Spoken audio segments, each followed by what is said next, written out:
माननीय संसद सदस्यों, संसद की इस बैठक को संबोधित करते हुए मुझे हार्दिक प्रसन्नता हो रही है। अभी 2 माह पहले हमने संविधान को अपनाने की 75वीं वर्षगांठ मनाए हैं और कुछ दिन पहले ही भारतीय गणतंत्र ने 75 वर्षों की यात्रा भी पूरी की है।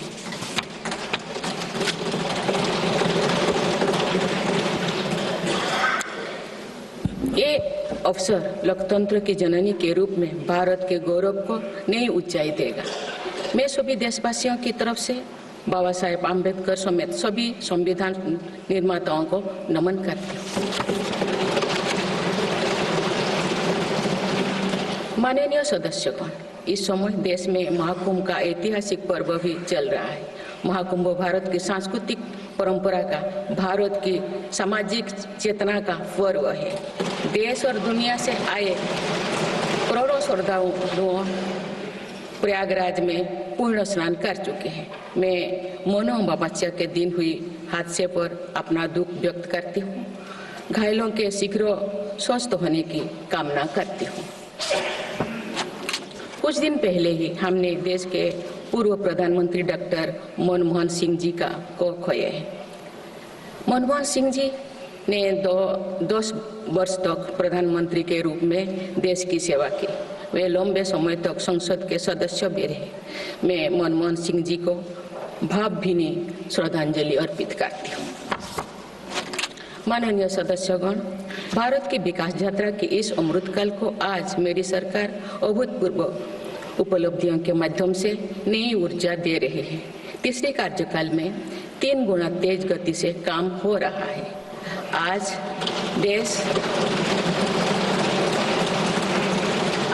देश बड़े निर्णयों और नीतियों को असाधारण गति से लागू होते देख रहा है और इन निर्णयों में देश की गरीब, मध्यम वर्ग, युवा, महिलाओं, किसानों को सर्वोच्च प्राथमिकता मिली।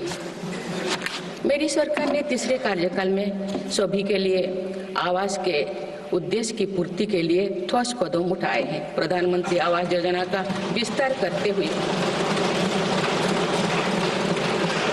3 करोड़ अतिरिक्त परिवारों को नए घर देने का निर्णय लिया गया है। इसके लिए 5,36,000 करोड़ रुपया खर्च किए जाने की योजना है। मेरी सरकार गांव में गरीबों की उनकी आवासीय भूमि का हक देने और वित्तीय समावेशन के लिए प्रतिबद्ध है। इस दिशा में स्वामित्व योजना के अंतर्गत अब तक 2 करोड़ 25 लाख स्वामित्व कार्ड जारी किए गए हैं। इनमें से करीब 70 लाख स्वामित्व कार्ड पिछले 6 महीने से जारी किए। पीएम किसान सम्मान निधि के तहत करोड़ों किसानों को पिछले महीने में 41,000 करोड़ रुपया की राशि का भुगतान हुआ है। जनजातीय समाज के 5 करोड़ लोगों के लिए धरती आबा जनजातीय ग्राम उत्कर्ष अभियान प्रारंभ हुआ है। इसके लिए 80,000 करोड़ रुपए का प्रावधान किया गया है। आयुष्मान भारत योजना के अंतर्गत 70 वर्षों और उससे अधिक उम्र के 6 करोड़ वरिष्ठ नागरिकों को स्वास्थ्य बीमा देने का फैसला हुआ है। इन्हें हर वर्ष 5 लाख रुपए का हेल्थ कवर मिलेगा। छोटे उद्यमियों के लिए मुद्रा ऋण की सीमा 10 लाख रुपए से बढ़कर 20 लाख रुपया कर दी गई है। मेरी सरकार ने युवाओं की शिक्षा और उनके लिए रोजगार के नए अवसर तैयार करने पर विशेष फोकस किया है। मेधावी छात्रों को उच्च शिक्षा में वित्तीय सहायता देने के लिए पीएम विद्यालक्ष्मी योजना शुरू की गई है। 1 करोड़ युवाओं को शीर्ष 500 कंपनियों में इंटर्नशिप के अवसर भी दिए जाएंगे। पेपर लीक की घटनाओं को रोकने और भर्ती में पारदर्शिता सुनिश्चित करने के लिए नया कानून लागू किया गया है। सहकार से समृद्धि की भावना पर चलते हुए सरकार ने त्रिभुवन सहकारी यूनिवर्सिटी की स्थापना को प्रस्ताव स्वीकृत किया है। सरकार ने प्रधानमंत्री ग्राम सड़क योजना के 4थे चरण में 25,000 बस्तियों को जोड़ने के लिए 70,000 करोड़ रुपया स्वीकृत किए हैं। आज जब हमारा देश अटल जी की जन्म शताब्दी का वर्ष मना रहा है, तो प्रधानमंत्री ग्राम सड़क योजना उनके विजन का पर्याय बनी हुई है। देश में अब 71,000 वंदे भारत, अमृत भारत और नमो भारत ट्रेन चल रही है, जिनमें पिछले 6 माह में ही 17 नए वंदे भारत और एक नमो भारत ट्रेन को जोड़ा गया है। वन नेशन वन इलेक्शन और वक्फ अधिनियम संशोधन जैसे कई महत्वपूर्ण विषयों पर भी सरकार ने तेज गति से कदम आगे बढ़ाए हैं। माननीय सदस्यगण, मेरी सरकार के 1 दशक के कार्यकाल ने विकसित भारत की यात्रा को नई ऊर्जा दी है। विकसित भारत के विजन में जन भागीदारी का सामूहिक सामर्थ्य है, देश की आर्थिक उन्नति का रोड मैप है, डिजिटल क्रांति के रूप में टेक्नोलॉजी की ताकत है और आधुनिक इंफ्रास्ट्रक्चर आधार भी है। मेरी सरकार के प्रयास के बल पर भारत दुनिया की तीसरी सबसे बड़ी अर्थव्यवस्था बनने जा रही है। विकसित भारत की उड़ान को हमारे संविधान के आदर्शों का सतत मार्गदर्शन मिलता रहे, इसके लिए सरकार ने सेवा, सुशासन, समृद्धि और स्वाभिमान इन प्रमुख सिद्धांतों को गवर्नेंस के केंद्र में रखा है। सरकारी फर्म, परफॉर्म और ट्रांसफॉर्म के अपने संकल्पों को तेज गति से आगे बढ़ा रही है। मेरी सरकार का मंत्र है सबका साथ, सबका विकास, सबका विश्वास और सबका प्रयास, और इस मंत्रों का एक ही लक्ष्य है, विकसित भारत का निर्माण। माननीय सदस्यगण, जब देश के विकास का लाभ अंतिम पायदान पर खड़े व्यक्ति को भी मिलने लगता है, तो भी विकास सार्थक होता है। मेरी अंत्योदय की वह भावना है जिसके प्रति मेरी सरकार संकल्पित रही है। गरीब को गरिमापूर्ण जीवन मिलने से उसमें जो सशक्तिकरण का भाव पैदा होता है और गरीबी से लड़ने में उसकी मदद करता है। स्वच्छ भारत अभियान के तहत बने 12 करोड़ शौचालय, प्रधानमंत्री उज्ज्वला योजना के तहत निःशुल्क दिए गए 10 करोड़ गैस कनेक्शन, 80 करोड़ जरूरतमंदों का राशन, सौभाग्य योजना, जल जीवन मिशन जैसे अनेक योजनाओं में गरीब को ये भरोसा दिया गया है कि वे सम्मान के साथ जी सकते हैं। ऐसे ही प्रयासों की वजह से देश के 25 करोड़ लोग गरीबों को परास्त करके आज अपने जीवन में आगे बढ़ रहे हैं। इन्होंने न्यू मिडिल क्लास का एक ऐसा समूह तैयार किया है जो भारत की ग्रोथ को नई ऊर्जा से भर रहा है। माननीय सदस्यगण, भारत जैसे देश की आर्थिक उन्नति मध्यम वर्ग, मिडिल क्लास की आकांक्षाओं और उनकी पूर्ति से परिभाषित होती है। मध्यम वर्ग जितने बड़े सपने देखेगा, देश उतने ही ऊंचा उड़ान भरेगा। मेरे सरकार ने मुक्त स्वर से मध्यम वर्ग के योगदान को न केवल स्वीकारा है, बल्कि हर मौके पर उसे सराहा भी है। सरकारी कर्मचारी भी मिडिल क्लास के अहम प्रतिनिधि है। हाल ही में मेरी सरकार ने सरकारी कर्मचारियों के कल्याण के लिए 8वें वेतन आयोग के गठन का निर्णय लिया है। ये निर्णय आने वाले वर्षों में सरकारी कर्मचारियों के वेतन में बड़ी वृद्धि का आधार बनेगा। केंद्र सरकार के लाखों कर्मचारियों का यूनिफाइड पेंशन स्कीम के तहत 50% सुनिश्चित पेंशन देने का निर्णय भी लिया गया है, जिसका व्यापक स्वागत हुआ है। मध्यम वर्ग का अपने घर का सपना पूरा करने के लिए भी मेरी सरकार प्रतिबद्ध है। रेरा जैसे कानून बनाकर मध्यम वर्ग के सपने को सुरक्षा दी गई है। घर के लिए लोन पर सब्सिडी दी जा रही है। उड़ान योजना ने लगभग 1.5 करोड़ लोगों का हवाई जहाज में उड़ने का सपना पूरा किया गया है।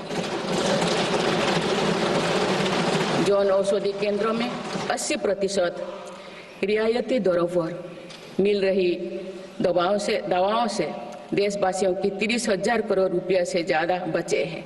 हर विषय की पढ़ाई के लिए सीटों की संख्या में भी कई गुना बढ़ोतरी का बहुत लाभ मध्यम वर्ग को मिला है। राष्ट्र निर्माण में करदाता के योगदान को मेरी सरकार ने सम्मान देते हुए टैक्स से जुड़े मसलों को आसान किया है। टैक्स विवादों को कम करने के लिए फेसलेस मूल्यांकन की शुरुआत कर पारदर्शिता बढ़ाई गई है। आप देश में 75 वर्ष से अधिक उम्र के वरिष्ठ नागरिकों को जिन्हें सिर्फ पेंशन मिलती है, आयकर रिटर्न दाखिल करने के संबंध में स्वयं निर्णय लेने का अधिकार दिया गया है। माननीय सदस्यगण, मेरी सरकार महिलाओं के नेतृत्व में देश को सशक्त बनाने में यानी ह्यूमन लेड डेवलपमेंट में विश्वास करती है।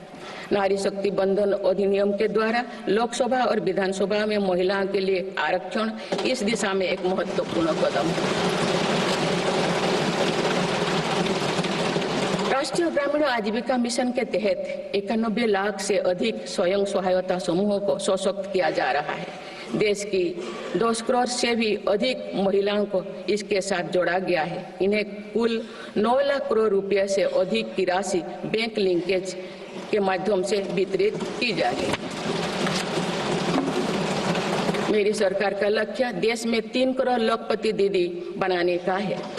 आज 1 करोड़ 15 लाख से भी अधिक लखपति दीदी एक गरिमामयी जीवन जी रहे हैं। इनमें से लगभग 50 लाख लखपति दीदी बीते 6 महीने में बनी है। ये महिलाएं एक उद्यमी के रूप में अपने परिवार के आय में योगदान दे रहे हैं। इंश्योरेंस फॉर ऑल की भावना के साथ कुछ महीने पूर्व ही बीमा सखी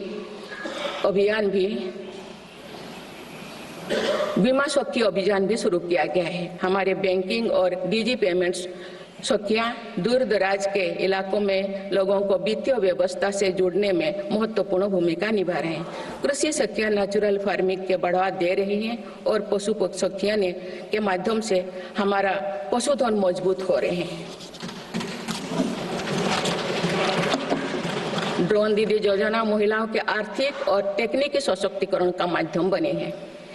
ये इस संसद के लिए गौरव का विषय है कि बड़ी संख्या में भारत की बेटियां लड़ाकू विमान उड़ा रही हैं, पुलिस में भर्ती हो रही हैं और कॉरपोरेट कंपनियों का नेतृत्व भी कर रहे हैं। मेरी सरकार के निर्णय के बाद बालिकाओं की भर्ती राष्ट्रीय मिलिट्री स्कूलों में प्रारंभ हो गई है। नेशनल डिफेंस एकेडमी में भी महिला कैडेट्स को भर्ती शुरू की गई। हमारी बेटियां आज ओलंपिक में मेडल लाकर देश को भी गौरवान्वित कर रही हैं। मैं भारत की संसद के माध्यम से देश की नारी शक्ति को विशेष बधाई देती हूँ।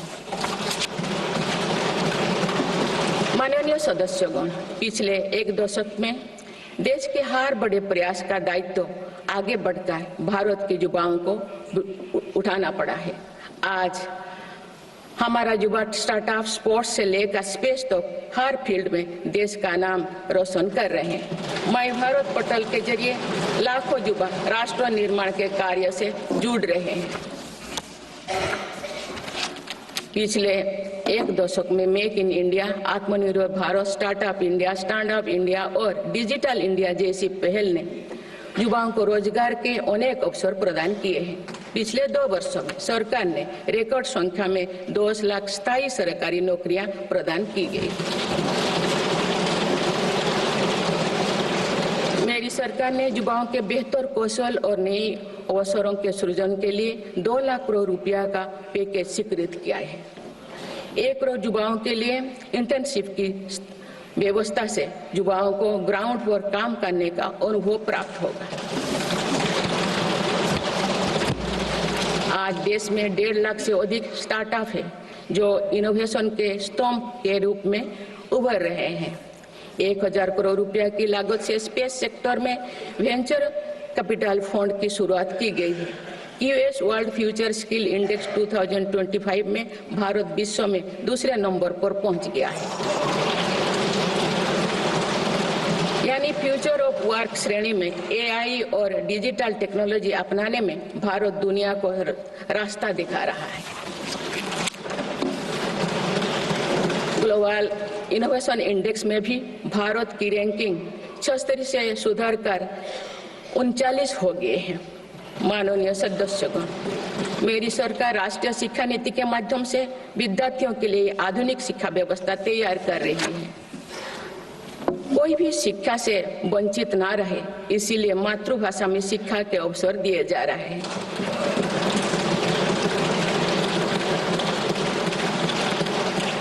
विभिन्न भर्ती परीक्षाएं 13 भारतीय भाषाएं में आयोजित कर भाषा संबंधी बाधाओं को भी दूर किया गया है। बच्चों में इनोवेशन को बढ़ावा देने के लिए 10,000 से अधिक स्कूलों में अटल टिंकरिंग लैब्स खोली गई है। ईज ऑफ डूइंग रिसर्च के लिए हाल ही में one nation one subscription scheme लागू कर दिया है। इससे अंतर्राष्ट्रीय शोध की सामग्री निःशुल्क उपलब्ध हो सकेगी।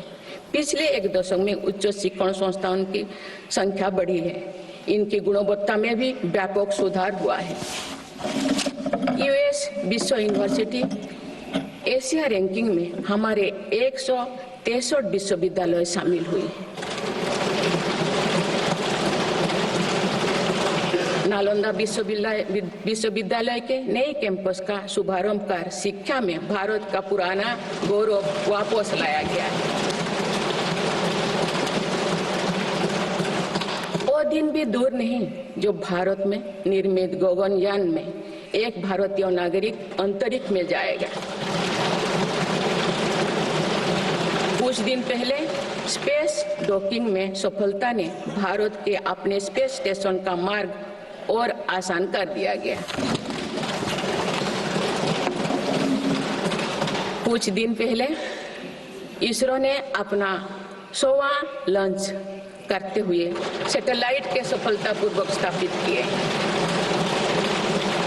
मैं इस उपलब्धि के लिए भी इसरो को और सभी देशवासियों को बधाई देती हूँ। माननीय सदस्यगण, मेरी सरकार ने देश में विश्व स्तरीय स्पोर्ट्स वातावरण बनाने की दिशा में खोले खेलो India scheme, target Olympic podium scheme यानी स्टॉप्स राष्ट्रीय स्पोर्ट्स यूनिवर्सिटी स्थापित करके देश को आगे कदम बढ़ाया है। दिव्यांग के लिए ग्वालियर में विशेष खेल केंद्र खोला गया है। भारत की टीमों में चाहे ओलंपिक हो या फिर पैरालंपिक, हर जगह बेहतरीन प्रदर्शन किया गया है। हाल ही में विश्व शतरंज चैंपियनशिप में भी भारत ने अपना परचम लहराया है। फिट इंडिया मूवमेंट चलाकर हम सशक्त युवा शक्ति का निर्माण कर रहे हैं।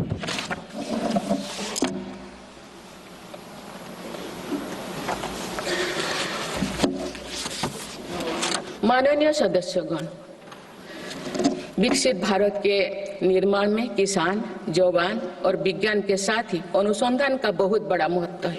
हमारा लक्ष्य भारत को ग्लोबल इनोवेशन पावर हाउस बनाना है। देश के शिक्षण संस्थानों में अनुसंधान को बढ़ावा देने के लिए 50,000 करोड़ रुपया की लागत से अनुसंधान नेशनल रिसर्च फाउंडेशन स्थापित किया गया है। 10,000 करोड़ रुपया के लागत से विज्ञान धारा योजना के तहत विज्ञान एवं प्रौद्योगिकी में इनोवेशन को बढ़ावा दिया जा रहा है। आर्टिफिशियल इंटेलिजेंस के क्षेत्र में भारत के योगदान को आगे बढ़ाते हुए इंडिया एआई मिशन प्रारंभ किया गया है। राष्ट्रीय क्वांटम मिशन से भारत इस फ्रंटियर टेक्नोलॉजी में दुनिया के अग्रणी देशों की पंक्ति में स्थान बना सकेगा। मेरी सरकार देश में बायो मैन्युफैक्चरिंग को बढ़ावा देने के उद्देश्य से बायो ई ट्री पॉलिसी लाई है। ये पॉलिसी भविष्य की औद्योगिक क्रांति का सूत्रधार होगा। बायो इकोनॉमी का उद्देश्य प्राकृतिक संसाधनों का कुशल उपयोग करना है, जिससे पर्यावरण को संरक्षित करते हुए रोजगार के नए अवसर पैदा होगा। माननीय सदस्यगण, मेरी सरकार ने अर्थव्यवस्था को पॉलिसी पैरालिसिस जैसे परिस्थितियों से उबरने के लिए मजबूत इच्छा शक्ति के साथ काम किया है। कोविड और उसके बाद के हालात एवं युद्ध जैसी वैश्विक चिंताओं के बावजूद भारतीय अर्थव्यवस्था ने जो स्थायित्व एवं रेजिलियंस दिखाया है वो उसके सशक्त होने का प्रमाण है। मेरी सरकार ने ईज ऑफ डूइंग बिजनेस को बढ़ावा देने के लिए कई महत्वपूर्ण कदम उठाए हैं। वन नेशन वन टैक्स की भावना के तहत जीएसटी को व्यवस्था लागू की गई है, जिसका फायदा सभी राज्यों को मिल रहा है।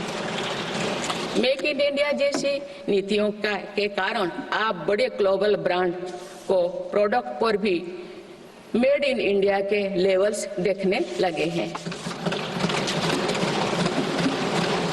माननीय सदस्यगण, भारत के छोटे व्यापारी गांव से लेकर शहरों तक हर जगह आर्थिक प्रगति को गति देते हैं। मेरी सरकार छोटे उद्यमियों को अर्थव्यवस्था की रीढ़ मानते हुए उन्हें स्वरोजगार के नए अवसर दे रही है। एमएसएमई के लिए क्रेडिट गारंटी स्कीम और ई कॉमर्स एक्सपोर्ट हब्स सभी प्रकार के उद्योगों को बढ़ावा दे रही है।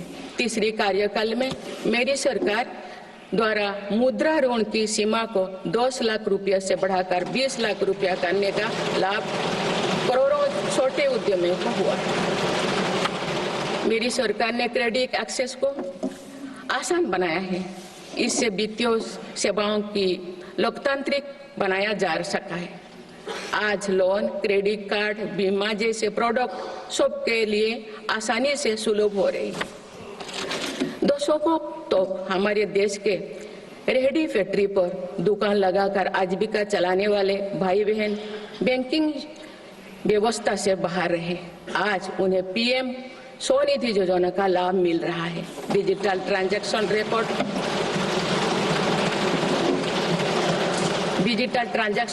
रिकॉर्ड के आधार पर उनको बिजनेस बढ़ाने के लिए और लोन मिलता है। ओएनडीसी की व्यवस्था ने डिजिटल कॉमर्स यानी ऑनलाइन शॉपिंग की व्यवस्था को समावेशी बनाया है। आज देश में छोटे बिजनेस को भी आगे बढ़ाने का समान अवसर मिल रहा है। माननीय सदस्यगण, मेरी सरकार ने 10 वर्षों में प्रगति के जो नए अध्याय लिखे हैं उनमें से एक स्वर्णिम सोपान भारत को डिजिटल क्रांति का भी है। आज भारत टेक्नोलॉजी के फील्ड में एक प्रमुख ग्लोबल प्लेयर के रूप में अपनी उपस्थिति दर्ज करवा रहा है। दुनिया के बड़े देशों के साथ ही भारत में 5G सर्विसेज की शुरुआत इसका एक बड़ा उदाहरण है। भारत की यूपीआई टेक्नोलॉजी की सफलता से दुनिया के कई विकसित देश भी प्रभावित हैं। आज 50% से ज्यादा real time digital transaction Bharat में हो रहा है। मेरी सरकार ने डिजिटल टेक्नोलॉजी को सामाजिक न्याय और समानता के एक टूल के तौर पर इस्तेमाल किया है। डिजिटल पेमेंट कुछ लोगों या कुछ वर्गों तक सीमित नहीं है। भारत में छोटे से छोटा दुकानदार भी इस सुविधा का लाभ उठा रहे हैं। गांव में भी बैंकिंग सेवाएं और यूपीआई जैसे वर्ल्ड क्लास टेक्नोलॉजी उपलब्ध है। भारत में पिछले 10 साल में बने 5 लाख से ज्यादा कॉमन सर्विस सेंटर्स सरकार की दर्जनों सुविधाएं ऑनलाइन उपलब्ध कराई जा रही है। मेरी सरकार ने लोगों के जीवन पर सरकार का प्रभाव कम करने के लिए ई गवर्नेंस को महत्व दिया है। डिजी लॉकर्स की व्यवस्था ने लोगों को कभी भी कहीं भी अपने महत्वपूर्ण डॉक्यूमेंट्स पाने और दिखाने की सुविधा दी गई। तेजी से डिजिटाइज होते हमारे समाज में आज राष्ट्रीय सुरक्षा से जुड़ा एक और महत्वपूर्ण विषय साइबर सिक्योरिटी है। डिजिटल फ्रॉड, साइबर क्राइम और डीप फेक जैसे टेक्नोलॉजी सामाजिक, आर्थिक और राष्ट्रीय सुरक्षा के लिए चुनौती भी बनी है। इन साइबर क्राइम को नियंत्रित करने के लिए कई कदम उठाए गए हैं। साइबर सुरक्षा के क्षेत्र में भी युवाओं के लिए रोजगार की संभावनाएं हैं। मेरी सरकार साइबर सिक्योरिटी में दक्षता सुनिश्चित करने दिशा में निरंतर कार्यरत है। इसके फलस्वरूप भारत ने ग्लोबल साइबर सिक्योरिटी इंडेक्स में टियर 1 स्टेटस प्राप्त कर लिया है।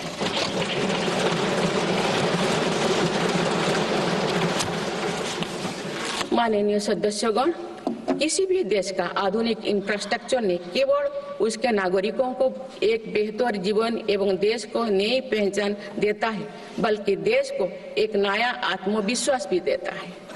बीते दशक में भारत ने वर्ल्ड क्लास इंफ्रास्ट्रक्चर निर्माण के कई माइलस्टोन तय किए हैं। इस आधुनिक इंफ्रास्ट्रक्चर से दुनिया में भारत की छवि मजबूत हुई है। इन्वेस्टर्स का भारत के प्रति भरोसा बढ़ा है, उपयोग को बल मिला है और नए रोजगार का निर्माण हो रहा है। मेरी सरकार देश के हर हिस्से को हाईवे, एक्सप्रेसवे से कनेक्ट करने के लिए मिशन मोड में काम कर रही है।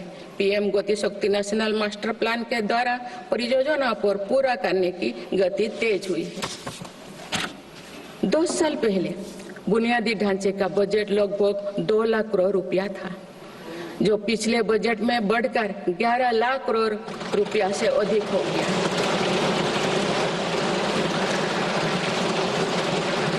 पिछले 1 दशक के काम को आगे ले जाते हुए पिछले 6 महीने में मेरी सरकार ने भविष्य के इंफ्रास्ट्रक्चर में रिकॉर्ड निवेश किया है।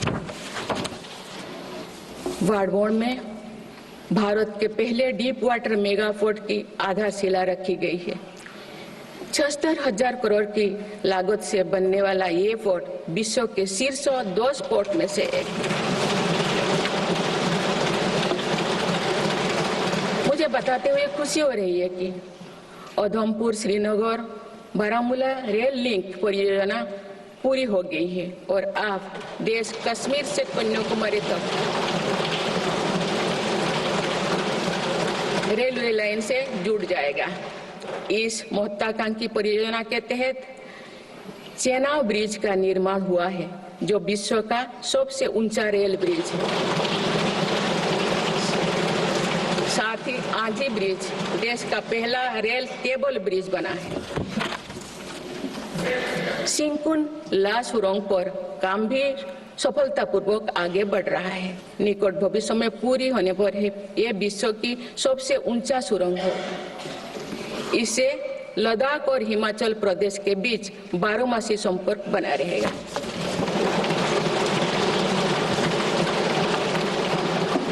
भारत का एविएशन सेक्टर तेजी से विकास कर रहा है।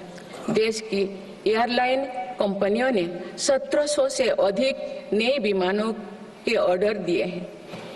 इतनी बड़ी संख्या में आने वाले विमानों के परिचालन के लिए हम एयरपोर्ट्स का विस्तार कर रहे हैं। पिछले 1 दशक में देश के एयरपोर्ट्स की संख्या 2 गुनी हो गई।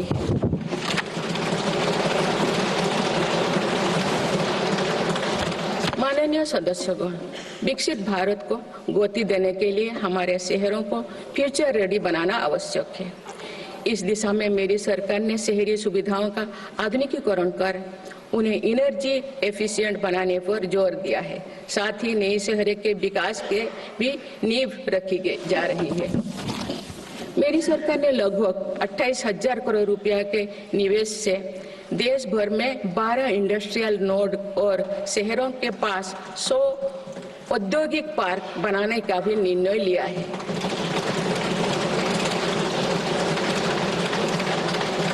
शहरी यातायात को सुगम बनाने के कार्य लगातार जारी है। दिल्ली, पुणे, ठाणे और बेंगलुरु में मेट्रो प्रोजेक्ट्स और अहमदाबाद भुज रूट पर शुरू हुई नमो भारत रैपिड रेल सर्विसेज विकसित भारत के शहरों का स्वरूप है।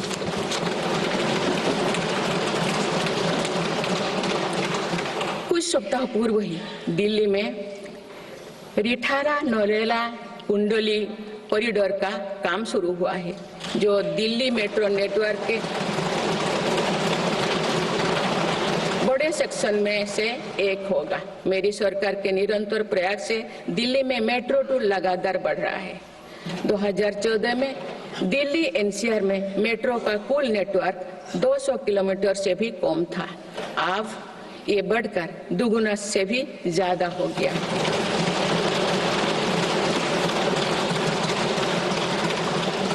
आज मुझे ये बताते हुए बेहद प्रसन्नता हो रही है कि भारत का मेट्रो नेटवर्क अब 1000 किलोमीटर के माइलस्टोन को पार कर चुका है।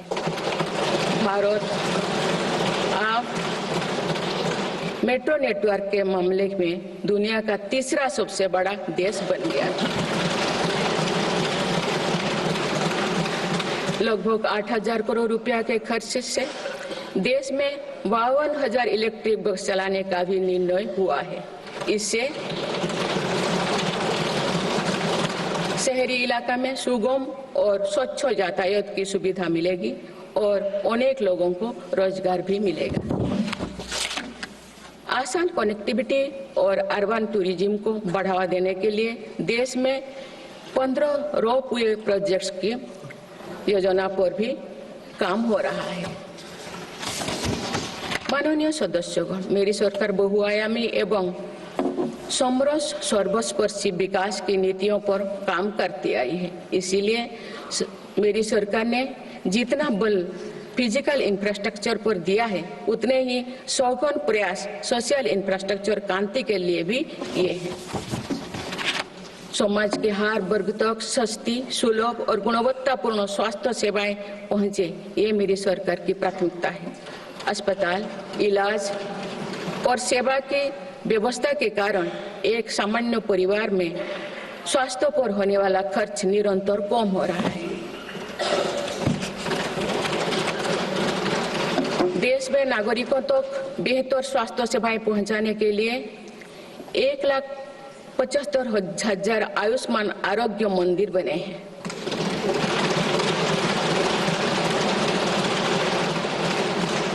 देश में कैंसर मरीजों की बढ़ती संख्या और इलाज में होने वाले खर्च को देखते हुए अनेक कैंसर दवाओं को कस्टम ड्यूटी में से मुक्त कर दिया गया है।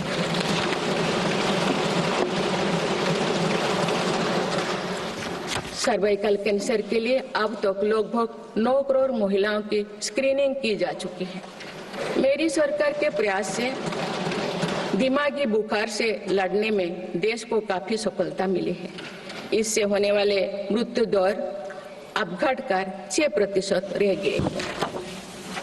राष्ट्रीय टीबी उन्मूलन कार्यक्रम के अंतर्गत टीबी के मरीजों की संख्या भी घटी है। मेरी सभी देशवासियों और माननीय सांसदों से आग्रह है कि हम सब मिलकर टीबी मुक्त भारत के अभियान को सफल बनाने में अपना योगदान दें। भारत में मातृ मृत्यु दर और शिशु मृत्यु दर में भी व्यापक सुधार हुआ है। गर्भवती महिलाओं और बच्चों के टीकाकरण कार्यक्रम की सही ट्रैकिंग रखने के लिए यूइन पोर्टल लॉन्च किया गया है। इस पोर्टल पर अब तक लगभग 30 करोड़ वैक्सीन खुराक दर्ज हो चुका है। टेलीमेडिसिन के माध्यम से 30 करोड़ से अधिक ई टेली कंसल्टेशन से नागरिकों को स्वास्थ्य लाभ मिला है। सरकार अगले 5 सालों में देश के मेडिकल कॉलेजों में 75,000 नई सीटों के सृजन के लिए भी काम कर रही है। सरकार हेल्थ इंफ्रास्ट्रक्चर और मेडिकल इक्विपमेंट मैन्युफैक्चरिंग को बढ़ावा दे रही है। देश में नई बल्क ड्रग और मेडिकल डिवाइसेस के पार्क भी बनाया जा रहा है। हमने रोजगार के अनेक नए अवसर उपलब्ध हो रहा है। माननीय सदस्यगण, भारत में आधुनिक और आत्मनिर्भर कृषि व्यवस्था हमारा लक्ष्य है। मेरी सरकार किसानों को फसलों का उचित दाम दिलाने और उनकी आय बढ़ाने के लिए समर्पित भाव से काम कर रही है।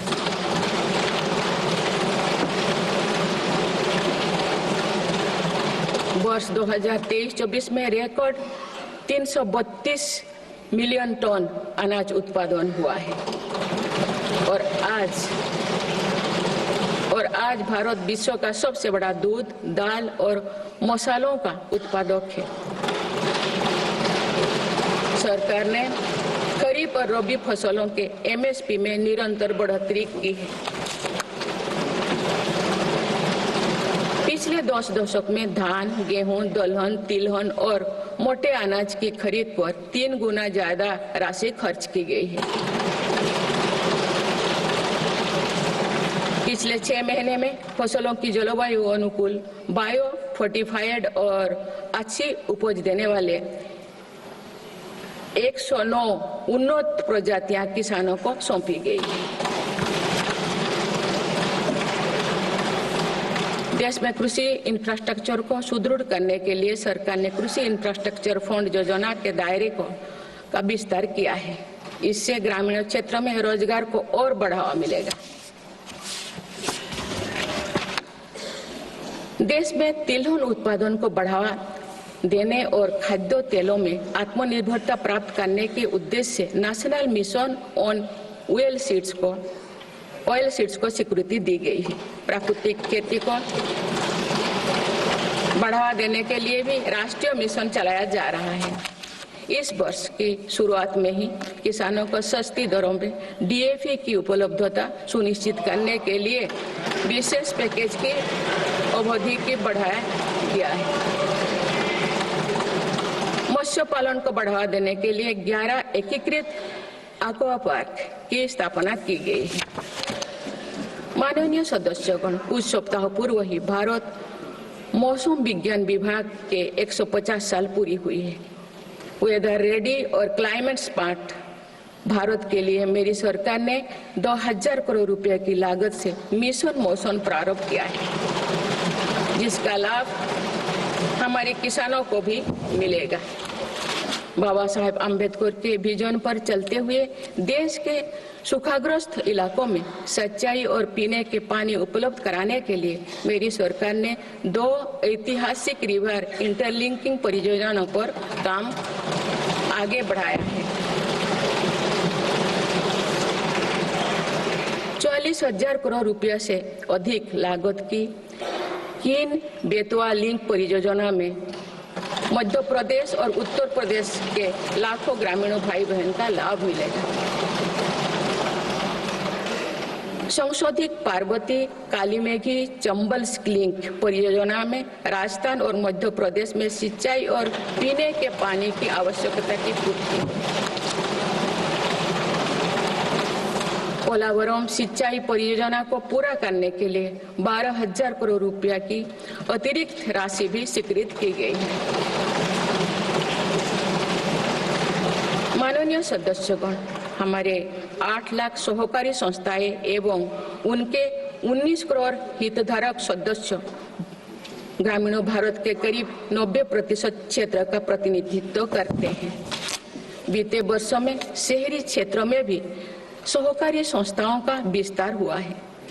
सहकारी सेक्टर के आर्थिक सशक्तिकरण के लिए उठाए गए विभिन्न कदमों के फलस्वरूप रोजगार के अनेक अवसर सृजित हो गए हैं। वर्ष 2025 को अंतर्राष्ट्रीय सहकारिता वर्ष के रूप में मनाया जा रहा है, जिसमें भारत अपना महत्वपूर्ण योगदान देगा।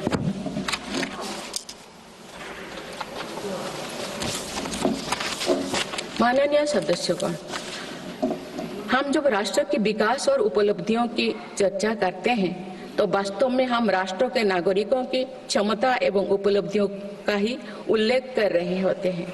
आज देश के विकास में सबका साथ है, इसीलिए हम देश के सही सामर्थ्यों का अनुभव कर पा रहे हैं।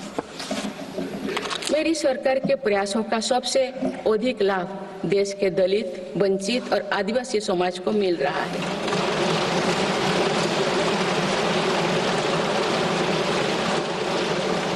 आजादी के दशकों बाद भी हमारे जिस जनजातीय एवं आदिवासी समाज की उपेक्षा होती रही, मेरी सरकार ने उसके कल्याण को पहली प्राथमिकता दी है।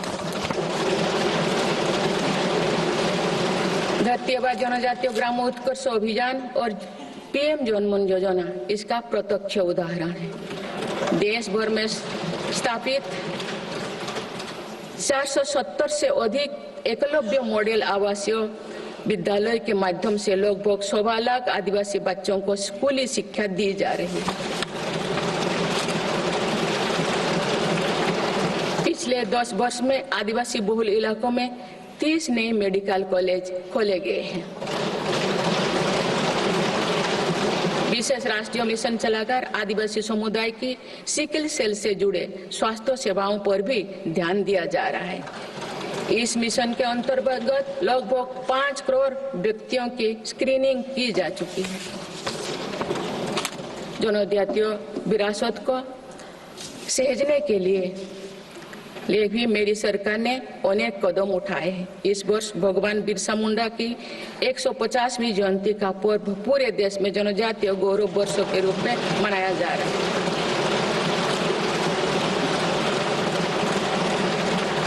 माननीय सदस्यगण, विकसित भारत की एक महत्वपूर्ण कसौटी देश का संतुलित विकास है। किसी क्षेत्रों में ये भावना नहीं होनी चाहिए कि वे विकास में पीछे छूट रहे हैं। मेरी सरकार ने नॉर्थ ईस्ट के लोगों की इन्हीं भावनाओं को समझा, उनके दिल से दूरियों का भाव समाप्त किया।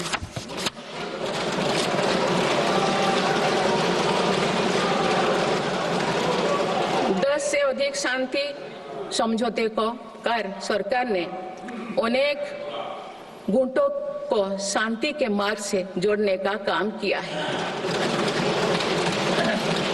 पूरा देश नॉर्थ ईस्ट के 8 राज्यों की संभावनाओं को देख सके, इस दिशा में पहले अष्टलोक महोत्सव का आयोजन किया गया है।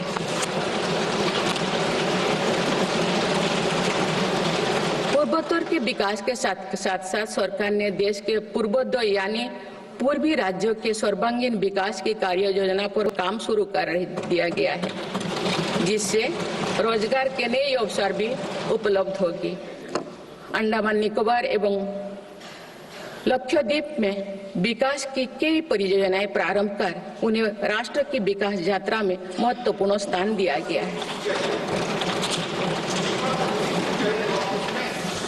अनुच्छेद 370 हटाने के बाद जम्मू कश्मीर में विकास का एक नया वातावरण बना है।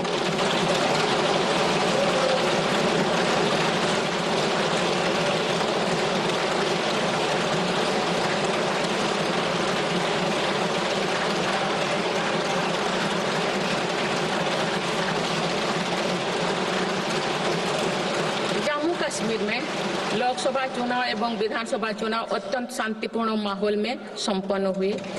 जम्मू कश्मीर के लोग इसके लिए बधाई के पात्र हैं। माननीय सदस्यगण, राष्ट्र या समाज की सफलता समावेशी एवं सर्वस्पर्शी तभी होती है जब वो सिद्धांतों से प्रेरित हो।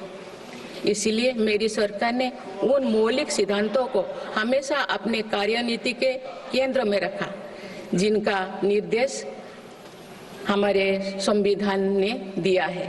संविधान के आलोक में मेरी सरकार की प्रमुख सैद्धांतिक प्रेरणा है सेवा।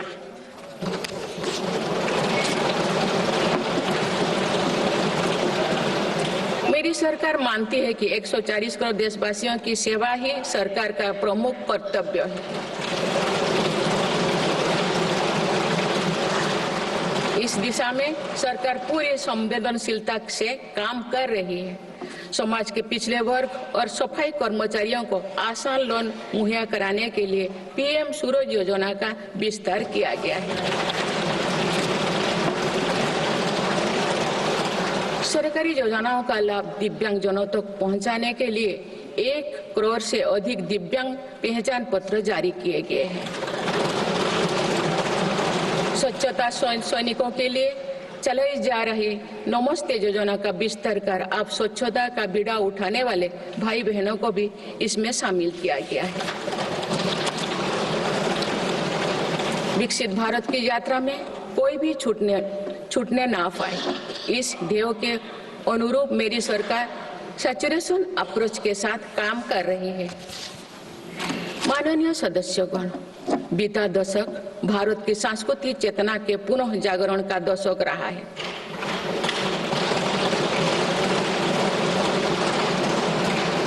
हम अपनी विरासत पर गर्व और विकास के प्रति समर्पण के साथ ऐसा भविष्य गढ़ रहे हैं जहां संस्कृति और प्रगति साथ साथ आगे बढ़े। इस वर्ष हम डॉक्टर श्यामा प्रसाद मुखर्जी की 125वीं जयंती मनाए हैं।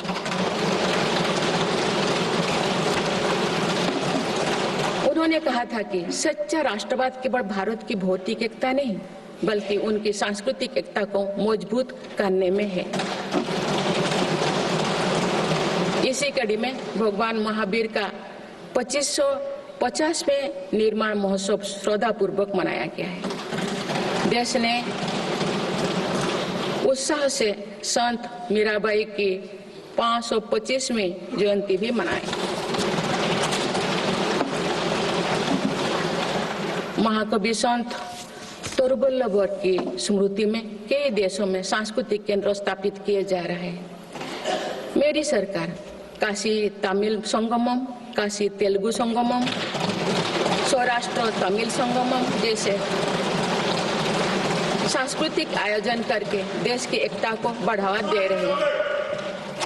माननीय सदस्यगण, हमारी पांडुलिपियां यहाँ हमारी धरोहर है। इनमें विशाल ज्ञान समाहित है जिसका मानव जाति के लाभ के लिए अध्ययन, शोध और उपयोग करने की आवश्यकता है। उन्होंने प्रौद्योगिकी का उपयोग करके पांडुलिपियों के डिजिटाइजेशन और संरक्षण का कार्य मिशन मोड पर प्रारंभ किया जा रहा है। देश की विरासत का एक महत्वपूर्ण स्तंभ हमारी समृद्ध भाषा संस्कृति है। मुझे खुशी है कि सरकार ने आसामी, मराठी, पाली, प्राकृत और बांग्ला भाषाओं को क्लासिकल लैंग्वेज का दर्जा दिया है। भारत की सभी भाषाओं में सरलता से संवाद के लिए एआई की सहायता से भाषिणी प्लेटफॉर्म का देशवासी व्यापक उपयोग कर रहे हैं। माननीय सदस्यगण, मेरी सरकार के प्रयासों से आज विश्व के सांस्कृतिक मंच पर भारत ने ग्लोबल लीडर की पहचान बनाई है।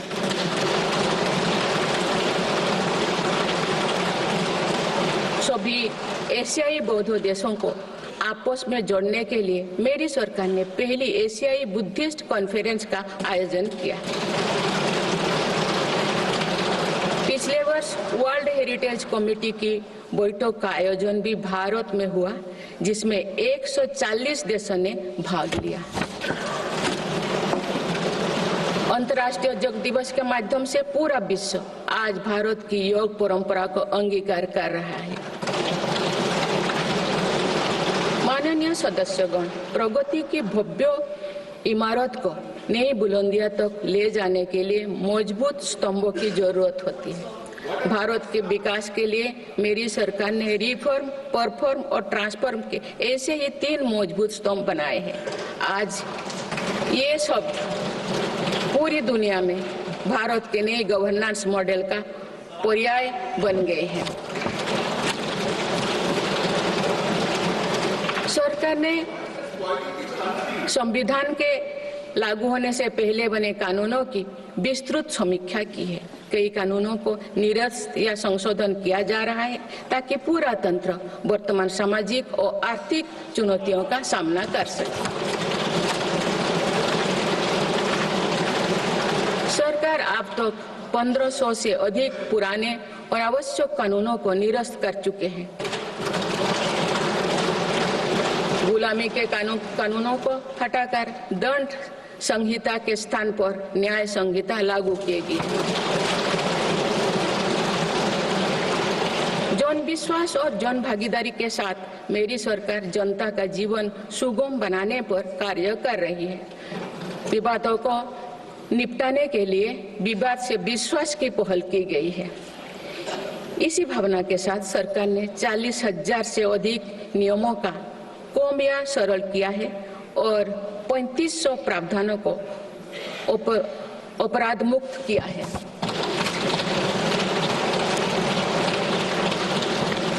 मेरी सरकार ने देश के अत्यंत पिछड़े इलाकों में आकांक्षी जिला कार्यक्रम प्रारंभ कर सुशासन का एक अनूठा प्रयोग किया है।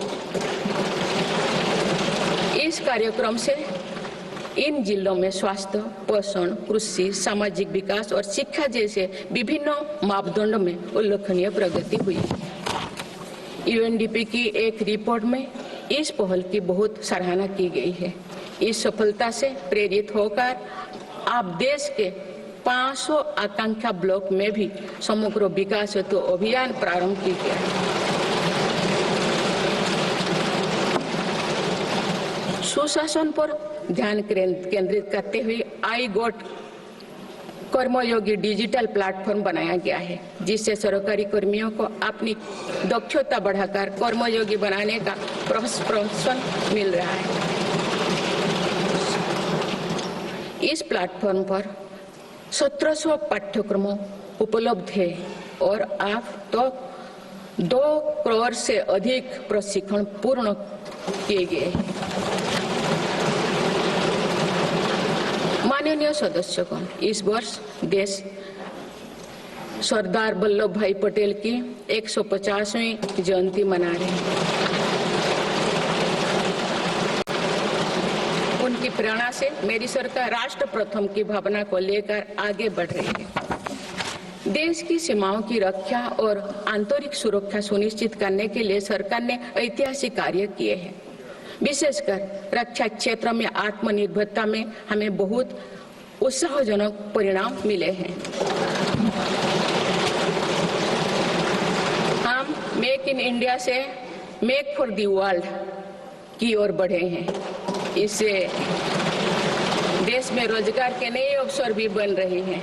कुछ दिन पहले एक ऐतिहासिक पल में देश में बने 2 युद्धपोतों और 1 पनडुब्बी को भारतीय नौसेना में कमीशन किया गया है।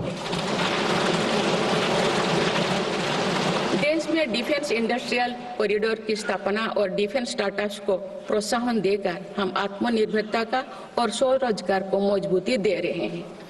सीमाओं की रक्षा के साथ साथ देश के सीमावर्ती क्षेत्र का विकास भी हमारी रणनीति का अहम हिस्सा है। सीमा क्षेत्र की सड़कें और अटल टनल, सेला टनल, सोनमर्ग टनल जैसे आधुनिक इंफ्रास्ट्रक्चर से रक्षा और पर्यटन का बढ़ावा मिला है। सीमा पर स्थित देश के प्रथम गांव में वाइब्रेंट विलेज कार्यक्रम प्रारंभ किया गया है। वामपंथी उग्रवाद को समाप्त करने के लिए के अंतिम चरण की भी शुरुआत हो चुकी है। सरकार के प्रयासों से वामपंथी उग्रवाद प्रभावित जिलों की संख्या 126 से घटकर अब 38 तक आ गए। माननीय सदस्यगण, वैश्विक अस्थिरता के वातावरण में भारत आर्थिक, सामाजिक और राजनैतिक स्थिरता का स्तंभ बनकर विश्व के सामने आदर्श प्रस्तुत कर रहा है। चाहे G7 समिट हो या क्वाड, ब्रिक्स, एससीओ हो या G20, भारत के सामर्थ्य, नीति और नियत पर पूरे विश्व ने भरोसा जताया है।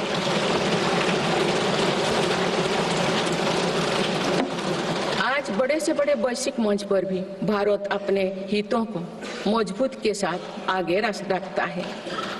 G20 का सफल आयोजन और दिल्ली डिक्लेरेशन इसका उदाहरण है। तीसरी global south summit, Bharat Asian summit और भारत करिकम समिट में हमने ग्लोबल साउथ से जुड़े विषयों को अभिव्यक्ति दी। हमने समिट ऑफ द फ्यूचर में भारत का विजन ऑफ फ्यूचर रखा है। इसी माह में मेरी सरकार द्वारा भुवनेश्वर में प्रवासी भारतीय दिवस का आयोजन किया गया। प्रवासी भाई बहनों के सुविधा सहूलियत हमारी प्राथमिकता है। इसीलिए 6 नए दूतावास और 4 नए वाणिज्यिक दूतावास खोलने का निर्णय लिया गया है। विश्व बंधु की छवि मजबूत करते हुए विश्व में कोई आपदाग्रस्त इलाकों में भारत ने तुरंत सहायता भरा हाथ बढ़ाया। भारत के नए देशों के साथ अपना डिजिटल पब्लिक इंफ्रास्ट्रक्चर साझा किया है और जन औषधि केंद्रों स्थापित कर दिए। माननीय सदस्यगण, मेरी सरकार वर्तमान के साथ ही आगे वाली पीढ़ियों को ध्यान में रखते हुए भी निर्णय ले रही है। हम देश को ग्रीन फ्यूचर, ग्रीन जॉब्स की तरफ ले जा रहे हैं। 2030 तक 500 gigawatt non fossil fuel energy क्षमता के लक्ष्यों को प्राप्त करने की दिशा में बीते 6 महीने में कई बड़े फैसले लिए गए हैं। पीएम सूर्यघर मुफ्त बिजली योजना के अंतर्गत 75,000 करोड़ रुपया की लागत से रूफटॉप सोलर सिस्टम स्थापित किए जा रहे हैं। अभी तक 7.5 लाख घरों में रूफटॉप सोलर की स्थापना की जा चुकी है। इससे रोजगार के अवसर भी बढ़ी है।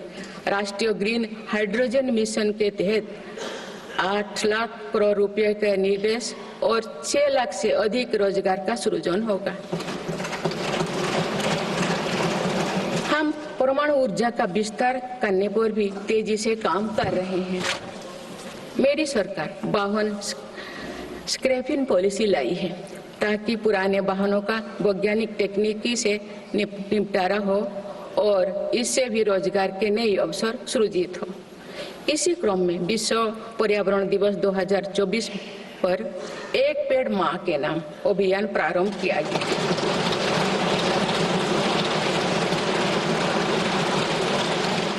इस पहल में करोड़ों देशवासियों ने बढ़ चढ़कर हिस्सा लिया है। इस अभियान की पूरी विश्व में सराहना की गई है। माननीय सदस्यगण, हमारे भारत 140 करोड़ आबादी वाला देश है।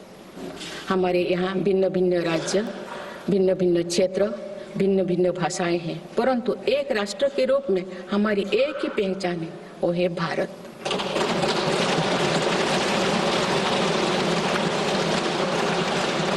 हमारा एक ही संकल्प है, एक ही लक्ष्य है, विकसित भारत।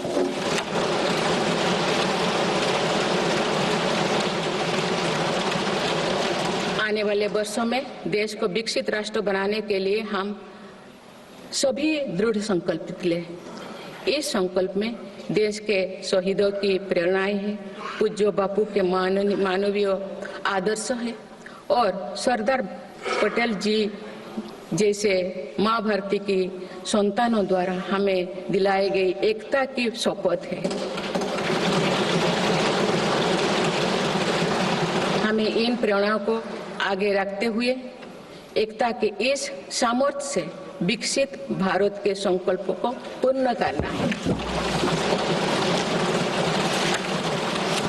आइए हम एक बार फिर एकता के संकल्प को दोहराएं और भारत के सपनों को पूरा करने के लिए कटिबद्ध हो।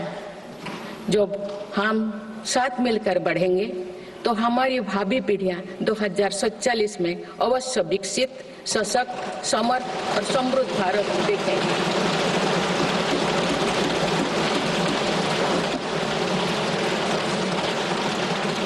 आप सभी को बहुत बहुत शुभकामनाएं। धन्यवाद। जय हिंद, जय भारत।